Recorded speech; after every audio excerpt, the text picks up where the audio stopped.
Why can a woman cry over a man who barely pays her any attention while yawning in front of another who offers her absolutely everything? If you have ever asked yourself that question with your stomach in knots, with that mixture of anger and confusion that comes from doing everything right and still being ignored, stay with me, because what I am about to tell you is going to make you uncomfortable before it sets you free.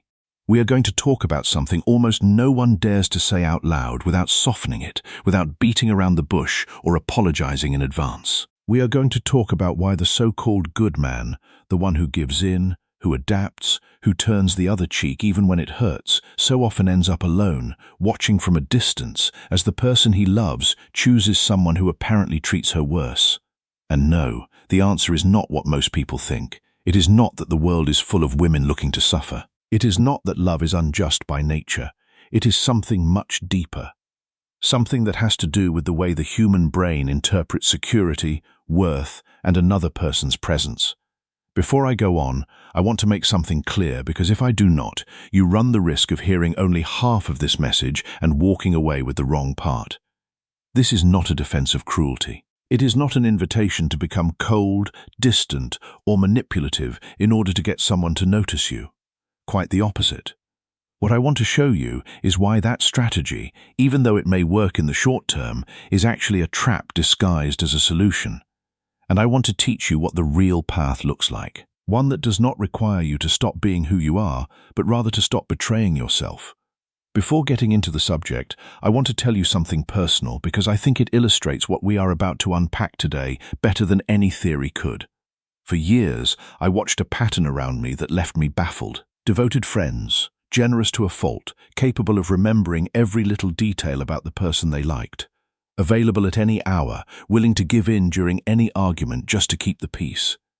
And yet, they would end up watching that person walk away with someone who on the surface paid them far less attention. And the strange thing is that this did not happen once. It happened over and over, almost as if some invisible law were operating beneath the surface. Over time, I came to understand that there is in fact a law at work. Only it has nothing to do with luck or the unfairness of fate. It has to do with biology, with evolutionary history, and with the way we interpret another person's signals without ever being consciously aware of it. Before diving into the pure psychology of it, I want to point something out that is rarely mentioned yet quietly shapes much of this problem.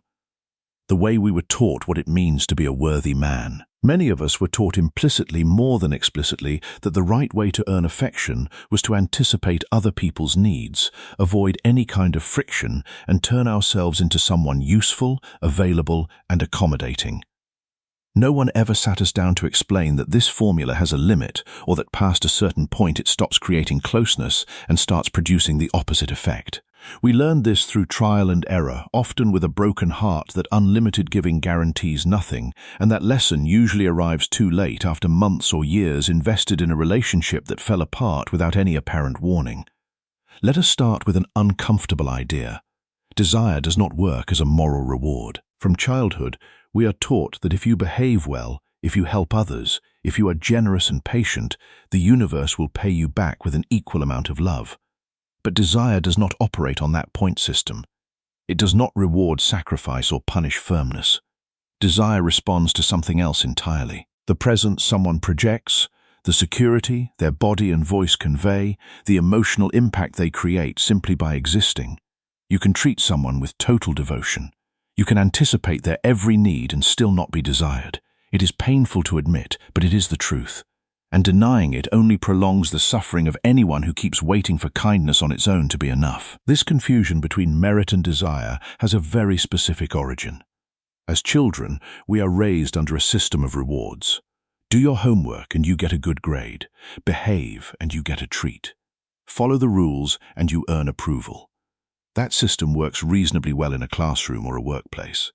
But it collapses completely the moment we carry it over into the territory of desire. Because desire is not an institution that evaluates merit. It is an instinctive response that switches on or off based on signals we often cannot even name consciously. That is why so many people get stuck replaying everything they did right, asking themselves what went wrong, when the real question is not what they did wrong, but what signals they were sending out while they did it. This is where a lot of men lose their way. And I want to be very precise with my words here. Because there is a huge difference between two things we tend to confuse: kindness and people-pleasing. Genuine kindness is born of free choice. Someone who is truly kind can say no, can set limits, can get upset, can walk away if something hurts them. Their kindness does not depend on the other person's reaction because they are not using it as currency. People-pleasing, on the other hand, is a completely different thing wearing the same face. The people-pleasing man is not kind because he wants to be. He is kind because he is afraid of what will happen if he is not. He fears rejection. He fears abandonment. He fears not being enough. And so he gives in, over-explains, apologizes for existing, and organizes his entire life around a person who never even asked him to. Notice a telling detail. Genuine kindness feels light while people-pleasing feels heavy, almost exhausting, both for the person practicing it and surprisingly for the person receiving it. And when you help someone out of freedom, you are not expecting anything specific in return, so there is no tension in the gesture. When you help out of fear, there is a hidden expectation lurking underneath. I hope this counts. I hope this makes me indispensable. I hope this keeps you from leaving. That expectation, even if it is never spoken aloud, still comes through because body language and tone of voice give away what words are trying to hide.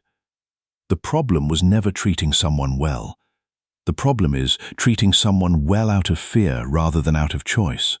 And that fear, no matter how well you try to hide it behind smiles and kind gestures, is felt by the other person. The human body has spent millions of years detecting insecurity in others because, in the past, that ability determined who was worth allying with in order to survive.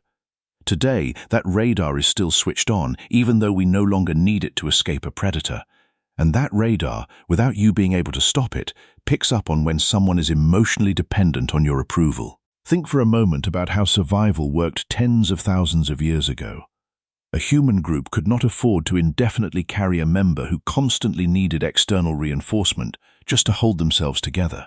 Because in a hostile environment that represented a risk, an individual capable of staying calm under pressure, of making decisions without relying on constant validation from the group, was far more reliable as an ally, as a partner, and as a leader. That ancestral logic is still alive in our modern brains. Even though we no longer hunt or seek shelter from a storm, without realizing it, we still evaluate others by that same primitive standard. Can this person hold themselves together? Or will they need me to hold them together constantly? The philosopher Marcus Aurelius, the Roman emperor and Stoic, observed that every man is worth just so much as the things he busies himself with. When you busy yourself with the opinions of others, when you make their approval the center of your existence, you are telling the world, and more importantly, telling yourself, that you are worth very little. The ancient Stoics understood that true freedom comes from within, not from the validation of others. Now, think about the opposite end of the spectrum. That man who seems to have a life of his own, who does not turn the other person into the absolute center of his existence, who can accept rejection without falling apart, who does not beg for attention or constantly need to prove his worth. That man radiates something almost no one can name precisely, yet everyone feels he radiates abundance. Not abundance of money or social success, but inner abundance. The sense that his well-being does not hinge on whether the relationship works out. And paradoxically, that independence is exactly what generates attraction because it communicates stability, self-sufficiency, and a kind of calm that turns out to be, without even trying, magnetic. Evolutionary psychologists have noted that self-confidence is one of the most important traits women seem programmed by evolution to find attractive. It signals that a man can handle the challenges of life, that he is a reliable partner, and that he will not crumble under pressure. When you are constantly seeking approval, you are broadcasting the opposite signal. You are telling her that you are not sure of your own worth, and that uncertainty is deeply unattractive. The Stoic philosopher Epictetus captured this perfectly when he wrote that another person will not hurt you without your cooperation. You are hurt the moment you believe yourself to be. When you believe that her attention is essential to your well-being, you have already given her the power to hurt you, and she can feel that power imbalance instinctively. I want you to understand why excessive people-pleasing ends up destroying desire, even though on the surface it should strengthen it. When a man rearranges his entire life around another person, when he explains every decision, when he accepts behavior that hurts him just to avoid conflict, and when he gives affection expecting the same in return, he can trigger plenty of emotions in the other person: gratitude, tenderness, even guilt or pity, but rarely desire. And this happens because without meaning to, the person on the receiving end of all that devotion starts to feel responsible for emotionally propping up someone who should be able to stand on his own. And no one desires someone they perceive as a burden, no matter how much affection they feel for them. The psychologist Carl Jung, who deeply explored the nature of the human psyche, warned that the persona, the mask we present to the world, can become a compromise between the individual and society that eventually suffocates the authentic self. When you wear the mask of the endlessly accommodating man, you are not showing her who you really are. You are showing her who you think she wants you to be. And that mask, no matter how polished, will always feel hollow to someone who is paying attention. There is also a lesser-known side effect of chronic people-pleasing. It slowly erodes the identity of the person practicing it. When you spend months or years adjusting your opinions, your schedule, your tastes, and your priorities to fit another person, something inside you starts to disappear. Your own judgment. Over time, you stop knowing what you wanted before you met that person. What excited you? What made you laugh? What projects you once dreamed of building? And a person without their own judgment becomes emotionally invisible. Not because they lack qualities, but because those qualities got buried under layer after layer of constant adaptation. No one falls in love with a reflection, no matter how perfect that reflection is. People fall in love with a defined identity, one with edges, with opinions, with an inner world that does not depend on outside approval. The Stoic philosopher Seneca wrote that a man should be unbiased and not to be conquered by external things. He ought to admire himself alone, to feel confidence in his own spirit. When you are conquered by her approval, when you let her opinion dictate your sense of self, you have lost the very thing that makes you attractive. This brings us to one of the most confusing parts of the whole subject, the one that explains why so many people end up trapped in unstable relationships without fully understanding why they are so hard to walk away from. Uncertainty can be mistaken for passion. When someone is unpredictable, when they show up and vanish, when they show interest and then pull away, the nervous system enters a state of constant alertness and anticipation. That state activates internal mechanisms tied to tension, to anticipation, to that hollow feeling in the stomach that many people mistakenly interpret as intense love. In reality, it is physiological activation, not necessarily deep connection. And those who grew up associating love with absence, pain, or conflict tend to experience calm relationships as boring precisely because their nervous system does not recognize calm as something familiar, but as something suspicious. There is a classic experiment in behavioral psychology that helps explain this mechanism, even though it was originally carried out on animals subjected to intermittent stimuli. When a reward arrives predictably, interest fades over time, because the brain already knows what to expect. But when the reward arrives randomly, sometimes yes and sometimes no, with no clear pattern, interest spikes and stays elevated for much longer. Because the brain gets caught in a loop of constant anticipation, trying to figure out when the next reward will come. Unstable relationships work under that exact same logic. One message, then silence. A night of total attention followed by 3 days of nothing. That intermittent pattern hooks the brain far more intensely than stability does, even though in the long run it proves devastating for emotional health. This does not mean that someone drawn to instability is weak or irreparably broken. It simply means their nervous system learned, probably in childhood, to interpret intermittency as love, and whatever is learned can be unlearned. Though the process demands patience and a brutal kind of honesty with yourself. This brings us straight to the heart of the confusion that gives this reflection its title. Cruelty is not attractive in itself. Deep down, no one wants to be treated with contempt or real indifference. What happens is that certain cruel people display almost without meaning to some traits that genuinely are attractive. They do not seek constant approval. They do not fear conflict. They do not give in to every demand. They keep their identity intact no matter what, and they seem perfectly capable of surviving without the relationship. The mistake, The great misunderstanding that has confused entire generations is linking those qualities exclusively to cruelty when in fact they exist independently of it. You can have autonomy, firmness, and security without ever needing to hurt anyone. Cruelty simply makes those signals more visible, more obvious at first glance. Because someone who is not afraid to hurt others also is not afraid to show exactly who they are, unfiltered. Think of cruelty as a crude shortcut to an impression of strength. It is the roughest, least refined version of autonomy because it requires no inner work at all, only numbness. Anyone can look strong by ignoring someone, responding coldly, disappearing without explanation. That does not require character. It requires indifference. True strength, on the other hand, demands something far more difficult. Staying firm without losing the capacity to feel, without losing your care for the other person, without needing to numb your own empathy just to avoid looking weak. As the Stoic philosopher Epictetus wrote, "If your action is right, why do you fear those who will rebuke you wrongly?" When you are truly grounded in your own values, you do not need to perform strength. You simply are strong.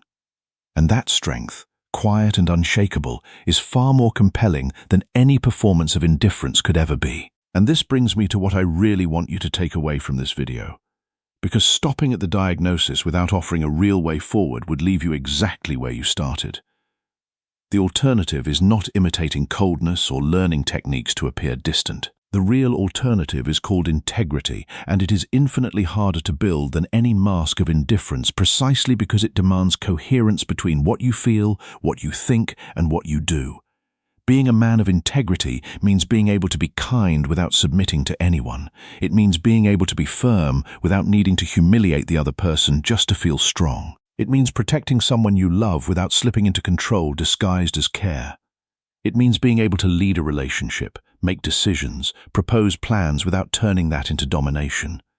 It means showing vulnerability, sharing what you feel, what you fear, what hurts you without that turning into dependency. It means saying no when something does not sit right with you without needing to shout or punish with silence. And above all, it means being willing to walk away when a relationship demands that you give up your dignity, even if that means being alone for a while. The philosopher Friedrich Nietzsche, who is often misunderstood on this point, observed that great obligations do not make grateful, but revengeful. When you give endlessly out of fear, the other person does not feel gratitude. They feel burdened. They feel the weight of your unspoken expectations. And that weight, over time, becomes resentment. I want to break down each of these points because they tend to stay pretty phrases unless we ground them in concrete examples. Being kind without submitting means, for example, helping someone because you want to, not because you are afraid they will stop loving you if you do not. You can hear the difference even in the tone. One sounds like a gift. The other sounds like a disguised plea. Being firm without humiliating means being able to calmly say that something bothered you, explain why, and hold that position without needing to raise your voice or attack the other person's character. Firmness does not need volume. It needs conviction. Protecting without controlling means genuinely caring about the well-being of someone you love without turning that concern into constant surveillance, into endless questions about where they are or who they are talking to. Control is born from fear of losing something. Protection is born from wanting that something to be okay, even when you are not there. Leading without dominating means being able to propose plans, take initiative, have a clear sense of direction for the relationship without that turning into imposing your will over the other person's. A good leader consults, listens, adjusts course, but does not hand over the ability to decide out of fear of being wrong. Showing vulnerability without dependency means being able to say, "This hurts me," or "This worries me," without that confession turning into a hidden demand that the other person fix your discomfort. Genuine vulnerability informs. Dependency disguised as vulnerability demands. Saying no without violence means setting a clear boundary and holding it calmly without needing to punish, disappear as revenge, or turn disagreement into a battlefield. And walking away when you are losing your dignity simply means understanding that no relationship is worth the price of no longer recognizing yourself in the mirror. None of this is easy. In fact, it is far more demanding than simply hardening your character or faking detachment. It requires working on your self-esteem from the inside, not as a reaction to what someone else does or does not do.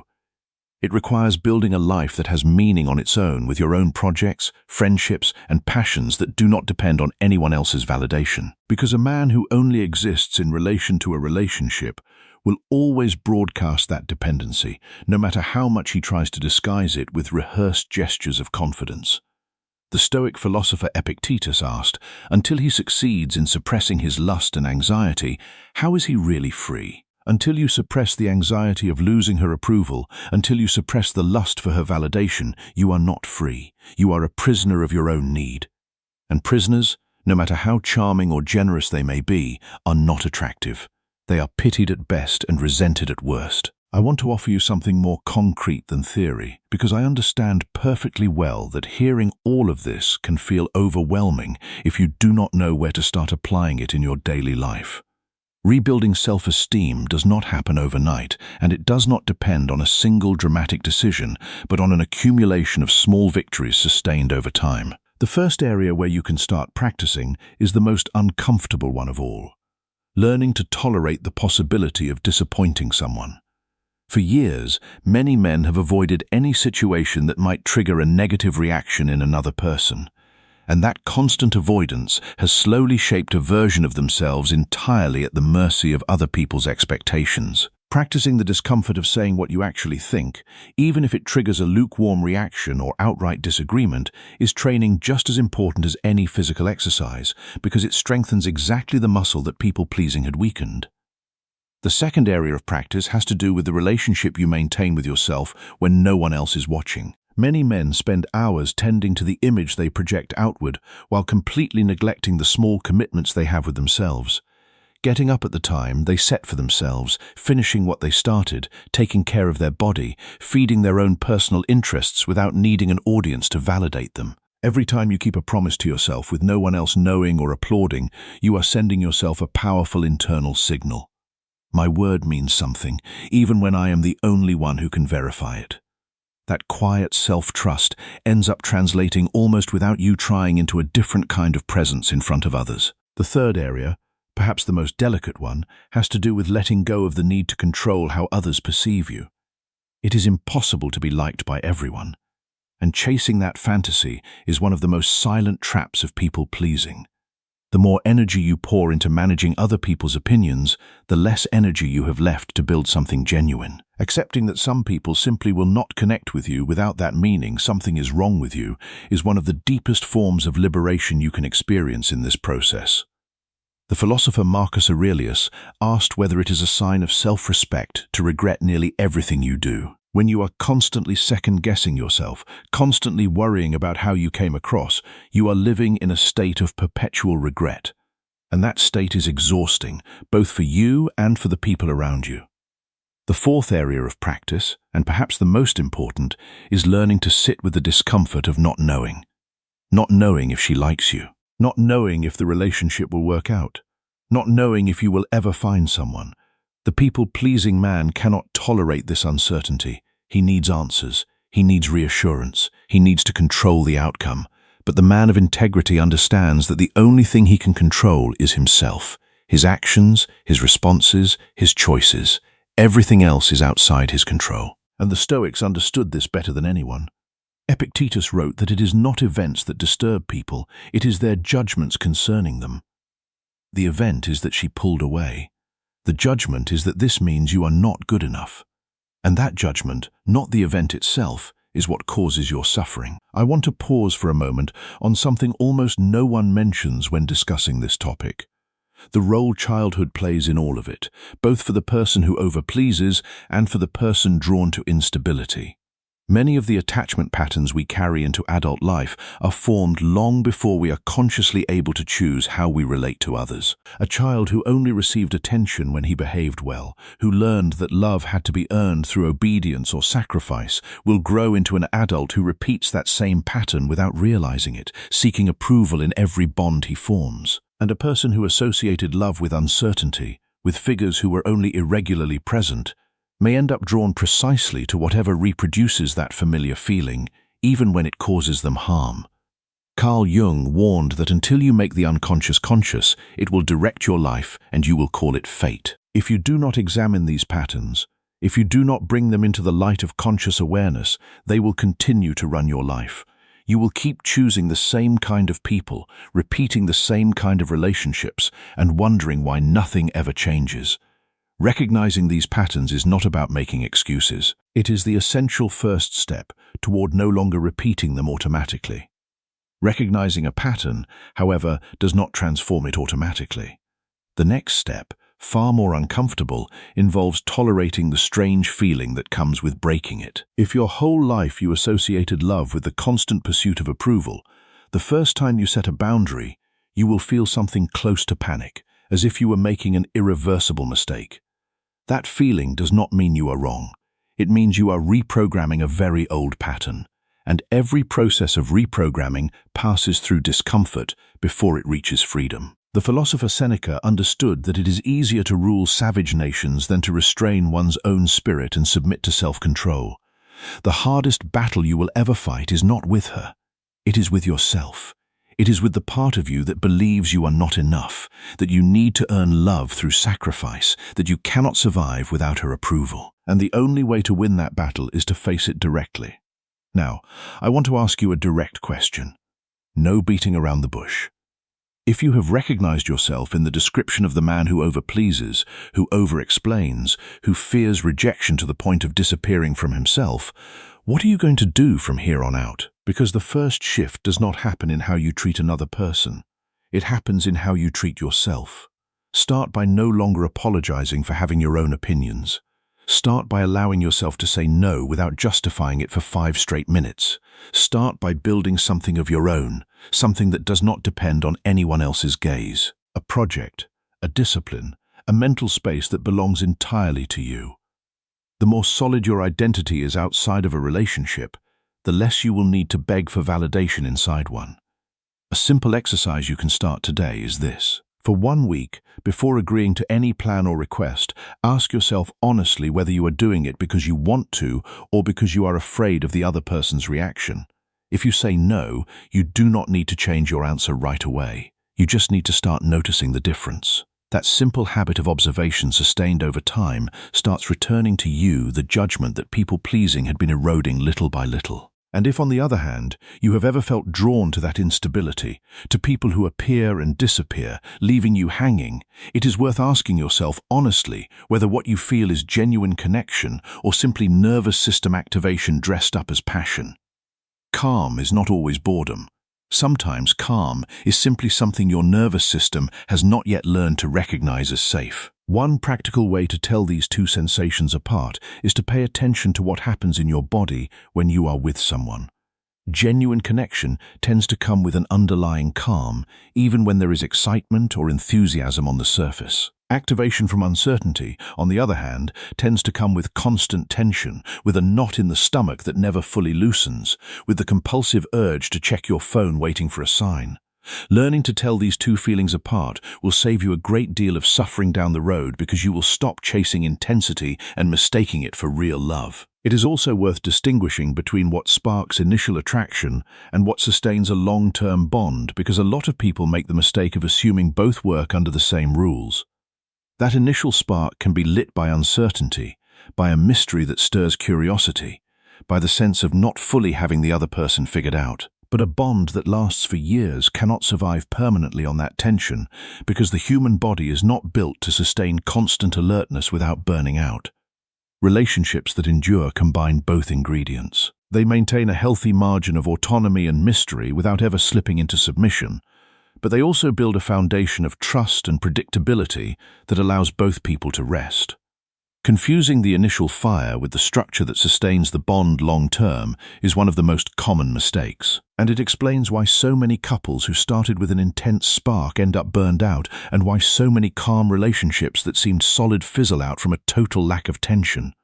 I also want to address a common misunderstanding about autonomy, because some men, upon hearing this kind of message, interpret it as meaning the solution is to disappear, to deliberately delay responding to messages, to fake disinterest as if it were some kind of technique from a manual.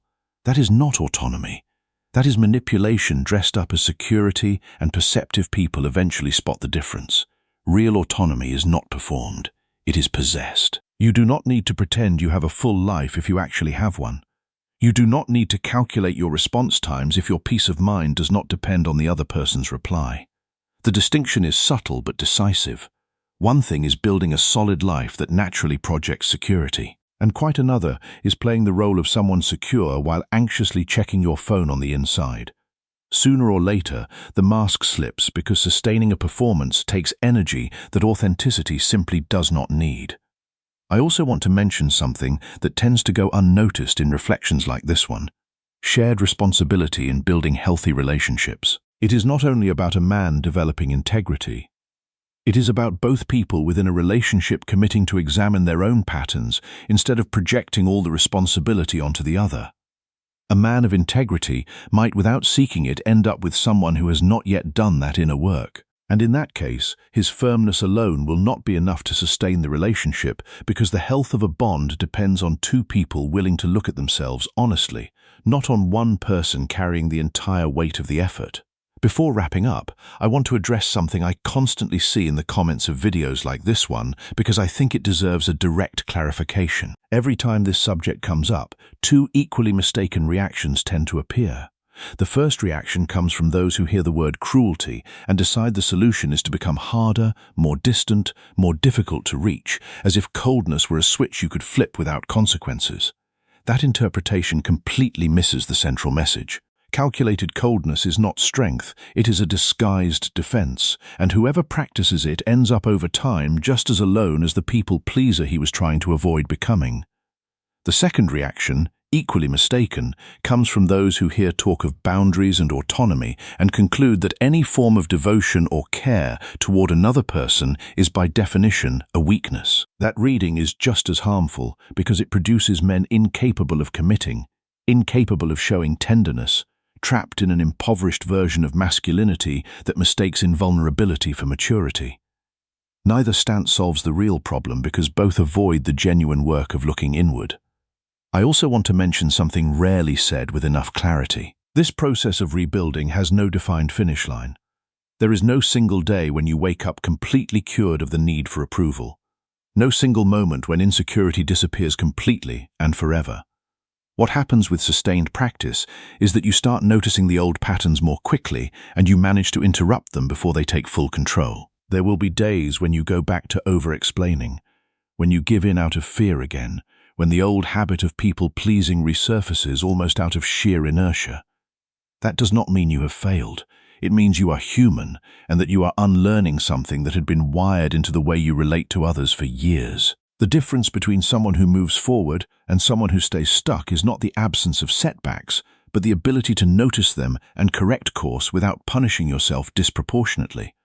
Another aspect worth paying attention to is how this process also affects friendships and family, not just romantic relationships. Many men who have spent their whole lives people-pleasing do it across every area of their life, not just the romantic one. They say yes to plans they do not want to attend. Avoid expressing disagreement with their friends. Take on family responsibilities that are not theirs to carry out of fear of disappointing someone. Working on integrity in one area of your life almost inevitably spills into the others because self-respect cannot be compartmentalized.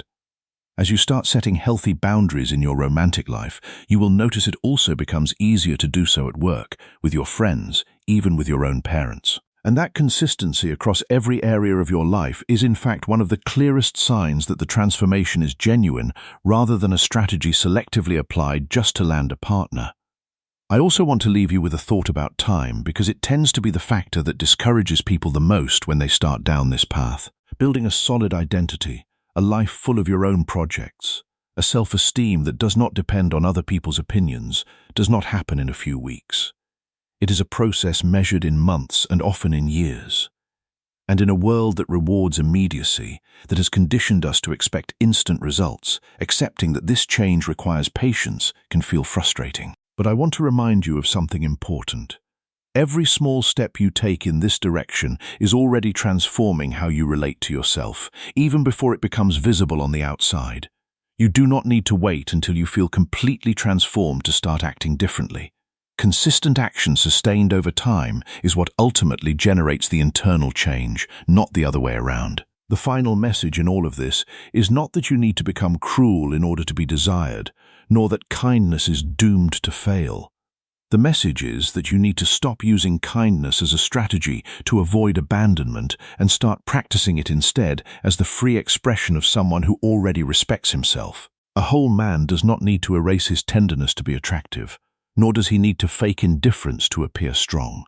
He simply needs to stop betraying himself. He needs to build a life that can carry its own weight, so that any relationship that comes afterward is a choice between two complete people rather than a desperate attempt to fill an emptiness with someone else's presence. The philosopher Seneca wrote that there is nothing our own, but that which we give to ourselves and of which we have a certain and an inexpugnable possession. Your self-respect, your integrity, your sense of worth, these are the only things that truly belong to you. And they are the only things that no one can take away. I want to close with one last idea because I think it sums up everything we have walked through together today. Attraction is not a prize handed out to whoever sacrifices the most, nor a punishment inflicted on whoever sets boundaries. It is simply a reflection of how you relate to yourself. If you treat yourself with contempt on the inside, demanding constant perfection, punishing yourself for every mistake, that inner relationship will inevitably bleed into how you allow others to treat you.